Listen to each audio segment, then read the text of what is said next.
Guys, what's up guys? Magigising ako guys.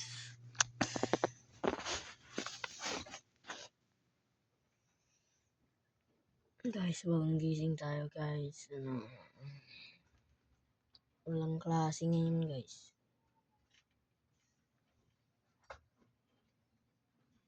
Diyan na naman yung mataba.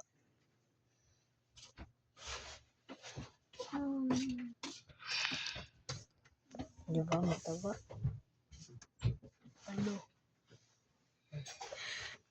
Diba? Bye guys. Noxy, diyan na naman yung mapayat. Ano, may sakit.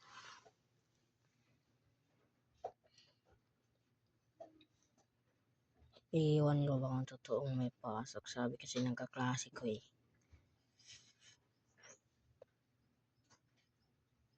Niya. Wala, matutulog muna ko guys. Bye.